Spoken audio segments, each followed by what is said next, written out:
নমস্কার বন্ধুরা, কেমন আছেন সবাই? গল্প যেখানে সত্যি চ্যানেলের আরো একটি নতুন গল্পে আপনাদের সকলকে আবারও স্বাগত জানাই। প্রথমেই মনে করিয়ে দিই, প্রতি গল্পের মতো আমাদের চ্যানেলে নতুন হলে অবশ্যই আমাদের চ্যানেলটিকে সাবস্ক্রাইব করে পাশে থাকবেন। বেল আইকনটিকে প্রেস করে নেবেন পরবর্তী গল্প যাতে খুব সহজে আপনাদের কাছে পৌঁছে যেতে পারে। তার জন্য ভালো লাগলে আমাদের গল্পগুলো একটু কাছের মানুষদের সাথে শেয়ার করবেন। কমেন্টের মাধ্যমে অবশ্যই জানাবেন কেমন লাগলো।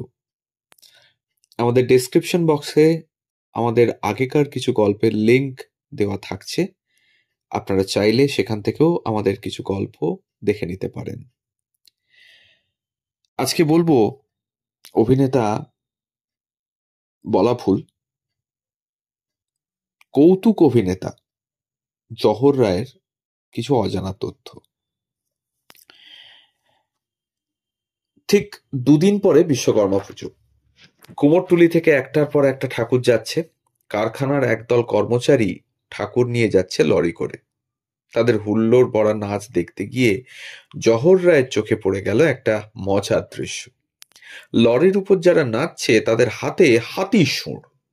বুঝতে পারলেন আসলে বিশ্বকর্মা বাহনের শুঁড়টি ভেঙে গেছে, সেটাই মাথার ওপর গোড়াতে গোড়াতে চলেছে সকলের উদ্দাম নাচ। কৌতুক অভিনেতার মাথায় ঘুরতে লাগলো দৃশ্যটা। আইডিয়াটা এলো সন্ধেবেলায়। গ্র্যান্ড হোটেলের নিচে নিউ ক্যাথে রেস্তোরাঁয় বসে ঠোঁটে পান পাত্র ছোঁয়ানোর খানিক পরেই ভাবনাটা ডানা মেলল। সামনেই তো দুর্গাপুজো, দুর্গা প্রতিমাকে কেন্দ্র করে এরকম একটা কৌতুক নকশা করলে কেমন হয়। বাড়ি ফিরে জহর রাতারাতি লিখে ফেললেন ন্যাপাসুর বধ। গণেশ বাবাজির সুর একটা ছিল ঠিকই, তবে এই গল্পে দুর্গা প্রতিমা আনতে গিয়ে ভেঙে গেল আস্ত অসুরটাই। এখন অসুর পাওয়া যাবে কোথায়? কেন? পাড়ার ন্যাপা থাকতে চিন্তা কি? ফলে মাটির মহিষাসুরের জায়গায় প্রক্সি দিতে হয় কাঠ বেকার নেপালচন্দ্র ওরফে ন্যাপাকে। তারই প্রাণান্তকর নানা বিপত্তি নিয়ে সপ্তমী থেকে দশমীর বিসর্জন পর্যন্ত হাস্য রোলের গণঘটা। পুজোর আগেই রেকর্ডিং হলো, বিক্রিও হলো রেকর্ড ছোঁয়া। প্যান্ডেলে প্যান্ডেলে সেবার জহর রায়ের ন্যাপাসুর বধ। অনুদত্তের মতো একদল তরুণ কৌতুক শিল্পী ছোটখাটো জলসাতে এই নকশা শুনিয়ে প্রচুর হাততালি পেতেন তখন। ফিল্মি পত্রিকা উল্টো রথে পুরস্কার প্রদান অনুষ্ঠানের মঞ্চে ন্যাপাসুর বধ শোনাচ্ছেন জহর রায়, দর্শক আসনে সত্যজিৎ রায়। জহরবাবুর অভিনয় দেখে আকাশ ফাটানো হাসি হেসেছিলেন সত্যজিৎ। উপস্থিত জনৈক আলোকচিত্রী হাতছাড়া করেননি সে সুযোগও। সেই হাস্যকর ছবিটিতে সত্যজিৎ রায় আলজিভ পর্যন্ত স্পষ্ট দেখা যাচ্ছিল নাকি। পরে এই ছবি প্রসঙ্গে জহর রায় মন্তব্য করেছিলেন, গ্রেট ম্যানরাই এরকম প্রাণ খোলা হাসি হাসতে পারেন। সমরেশ বসুকে একবার জহর জিজ্ঞাসা করেছিলেন, আপনি কালকুট না পানকুট, এত পান করেন কেন? যিনি নিজে পানাসক্ত, নিউ ক্যাথেটে যার নিত্য যাতায়াত, তার পানাহারের আড্ডা নিয়ে সিনেমা পত্রিকায় গসিপ বেরোয়, তিনি নাকি এমন কথা বলছেন। তবে শব্দ নিয়ে পানিং করার অসাধারণ দক্ষতা ছিল জহরের, তা প্রায় শিবরাম সদৃশ। হয়তো সেই লোভেই এই কাল কুটক্তি। সত্যজিৎকে বলেছিলেন, আমি এজে বড়, আপনি ইমেজে বড়। কিংবা উত্তম কুমারকে হনুমান ছিলেন সীতারাম ভক্ত, আমি হনুম্যান রোজারাম ভক্ত। এসব পানিয়ে বিখ্যাত হয়ে আছে তো বটেই, নিজের কারণ পানের কারণ নিয়ে করুণ কৈফিয়ত দিয়েছিলেন জহর রায় নিজেই। মানুষ মরার জন্য বিষ পান করে, আর আমাকে বিষ পান করতে হচ্ছে বেঁচে থাকার জন্য। এই তরল কালনাগিনীর ছোবল থেকে আমার মুক্তি নেই। দারিদ্রকে ভয় পেতেন জহর রায়। বলতেন, জীবনে অনেক দারিদ্র ভোগ করেছি, এখন আমি তাকে ভয় পাই। আসলে সংসারের চাপে বাবার পাশে দাঁড়ানোর কর্তব্যবোধে প্রথম জীবনে নানান কাজ করেছেন তিনি। কলেজে পড়তে পড়তে পড়া ছেড়ে ঢুকলেন পাটনা বিশ্ববিদ্যালয় প্রুফ রিডারের চাকরিতে। সেটা ছেড়ে হয়ে গেলেন মেডিকেল রিপ্রেজেন্টেটিভ। চাকরি জীবন পোষাচ্ছিল না বলে ঢুকলেন স্বাধীন ব্যবসায়, দিলেন দর্জির দোকান। এক মুসলমান কারিগর থেকে শিখিয়েছিলেন শার্ট প্যান্ট কাটা বা সেলাই ফোড়াইয়ের কারিগরি। দোকান জমে গেল, অর্থাগমও হচ্ছিল ভালোই, কিন্তু মনের টান যে অন্যত্র। অভিনেতা পিতা সত্য রায়ের সৌজন্যে রক্তে অভিনয়ের নেশা ছিলই, সেটাই আরো বাড়িয়ে দিলেন চার্লি চ্যাপলিন। একদিন দোকান টোকান তুলে সামান্য কিছু পয়সা নিয়ে বেরিয়ে পড়লাম কলকাতার উদ্দেশ্যে। আমার পরিচিত একজন কলকাতায় বিয়ে করতে আসছিল, তাদেরই বরযাত্রীর দলে বেড়ে গেলাম। পাটনা টু ক্যালকাটা রেল ভাড়াটা বেঁচে গেল, বললেন জহর রায়। মহানগরে এসেই কিন্তু কাজ জোটেনি। পূর্ব পরিচিত অর্ধেন্দু মুখোপাধ্যায়ের পূর্বরাগ ছবিতে সুযোগ মিলল ঠিকই, তারপরেও বহুদিন একবেলা উপোস করে থেকেছেন। ভেবেছেন পাটনাতেই ফিরে যেতে হবে বোধহয় আবার, কিন্তু অদম্য জেদ তার, তাই হালও ছাড়েননি। 1947 থেকে 1977, দীর্ঘ 3 দশকে জহর রায় অভিনীত ছবির সংখ্যা প্রায় 300। সত্যজিৎ, ঋত্বিক, মৃণাল থেকে শুরু করে তপন সিনহা, তরুণ মজুমদারদের মতো প্রায় সব খ্যাতনামা পরিচালকের ছবিতেই তিনি অভিনয় করেছেন। গুপি গাইন, বাঘা বাইন, পরশ পাথর, সুবর্ণরেখা, পলাতক, এখানে পিঞ্জর, ঠগিনীর পাশাপাশি মনে রাখতে হবে 74.5, সাহেব বিবি গোলাম বা ধন্যী মেয়ের মতো সিনেমাকেও। আর ভুললে চলবে না জমালয় জীবন্ত মানুষের কথা। আবার আজীবন সুহৃদ ভানু বন্দ্যোপাধ্যায়ের সঙ্গে জুড়ে গেছে তার নাম।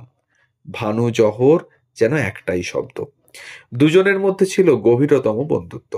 দুজনেই কমেডি অভিনয় করতেন, অথচ পারস্পরিক ঈর্ষার লেশ মাত্র ছিল না। এই সম্পর্কের জোরে এবং জেরে তৈরি হয়েছে এ জহর সে জহর নয়, বা ভানু গোয়েন্দা জহর অ্যাসিস্ট্যান্ট এর মতো ছবি। আবার ভানু পেল লটারিও তার মধ্যে জুড়ে যেতে পারে। বাজারে গুজব ছিল দুজন নাকি পরস্পরকে দুচক্ষে দেখতে পারেন না। এই বিষয়ে প্রশ্ন করলে জহর রায় উত্তর দিতেন, যারা ওইসব কথা রটাচ্ছে তাদের মুখের মতো জবাব দেওয়ার জন্য একবার বাথরুমে যাওয়ার দরকার। বাংলা ছবিতে উত্তম সুচিত্রা রোম্যান্টিক যুগের সূচনা করেছিলেন। সমান্তরাল সময়ে ভানু জহর কমেডি যুগের সূচনাকার। এটাই ইতিহাসের লিখন। চলচ্চিত্রের পাশাপাশি নাটকের ক্ষেত্রেও জহর রায়ের অভিনয়ের শ্রেষ্ঠত্ব প্রশ্নাতীত। প্রায় 2 দশক জুড়ে তিনিই ছিলেন রংমহল মঞ্চের প্রধান আকর্ষণ। আদর্শ হিন্দু হোটেল নাটক চলছে, হাজারি ঠাকুরের চরিত্রে সত্য বন্দ্যোপাধ্যায়, জহর রায় হয়েছেন মতি চাকর। একদিন সত্যবাবু মঞ্চে মতি মতি করে ডেকে চলেছেন, এটাই সংলাপ, কিন্তু মতি জহরের পাত্তা নেই। হঠাৎ আগমন হলো মতির, তবে সারা মুখে ময়দা মাখা। এসব তো নাটকের স্ক্রিপ্টে ছিল না। সত্যবাবুও বিস্মিত, তবুও বিষয়টাকে ম্যানেজ করে নিয়ে তিনি সংলাপ তৈরি করলেন। এ কি চেহারা হয়েছে তোর? এবার মতির উত্তর, আমি সবাই গামলায় ময়দা ঢেইলেছি মাখবো বলে, এমন সময় তুমি এমন জোরে মতি মতি বলে ডাইকলে যে আমি ওই এক গামলা ময়দার উপর মুখ থুবড়ে পড়ে গেলুম। দর্শককে এক টুকরো হাসি উপহার দেওয়ার জন্য এই সব মুহূর্ত অহরহ তৈরি করে ফেলতেন জহর রায়। 2 মিনিটের সংলাপকে এক্সটেম্পো দিয়ে 20 মিনিটে নিয়ে যেতে পারতেন মাঝে মধ্যেই। বাংলা ছাড়াও ওড়িয়া, হিন্দিতে অনর্গল কথা বলতে পারতেন তিনি। এত ভালো হিন্দি জেনেও বোম্বে যাননি শুধুমাত্র পরিবারকে ছেড়ে থাকতে হবে বলে। জীবনে একটিমাত্র হিন্দি ছবিতে অভিনয় করেছিলেন, বিমল রায়ের পেহলা আদমি। নেতাজি সুভাষচন্দ্র ও আইএনএর উপর ভিত্তি করে তৈরি এই ছবিটি মুক্তি পেয়েছিল 1948-এ।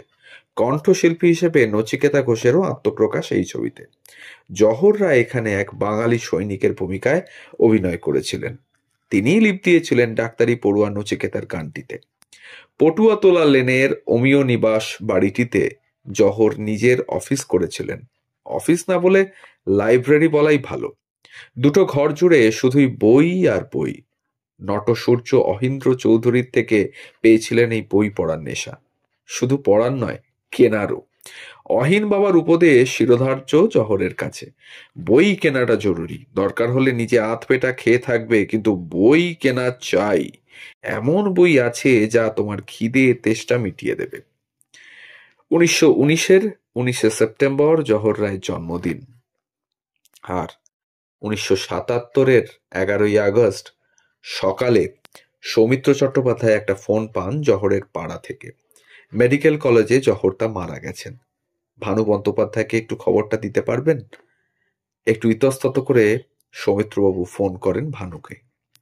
দুজনেই চলে আসেন মেডিকেল কলেজে। সৌমিত্রের কথায় তখন আমরা শুধু দুজন, আর কেউ নেই। পাড়ার লোকজন গেছে জিনিসপত্র কিনতে। আমরা উপরে গিয়ে দেখলাম জহরদা সবুজ রঙের একটা কাপড় দিয়ে ঢেকে রাখা হয়েছে।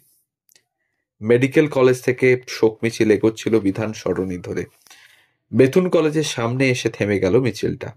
একটু দূরে দাঁড়িয়ে থাকা একটা গাড়ি থেকে নামলেন সুচিত্রা সেন। ধীর পায়ে লরিতে উঠলেন। সেখানে তখন নিথর হয়ে শুয়ে আছেন জহর রায়। সুচিত্রা সেন কিছুক্ষণ তাকিয়ে রইলেন প্রিয় সতীর্থের দিকে। অস্ফুটে বললেন, তুমি চলে গেলে চার্লি। তারপর নিচু হয়ে ছোট্ট একটা চুম্বন এঁকে দিলেন জহর রায়ের কপালে। জহর রায় চলে গেছেন বহুদিন হলো। চিলতে গলিতে সবুজ দরজার মাথায় খালি হয়ে রয়েছে আবছা নেমপ্লেট, জহর রায়। তো এই ছিল ভারতীয় সিনেমার চার্লি চ্যাপলিনের গল্প, জহর রায়ের গল্প।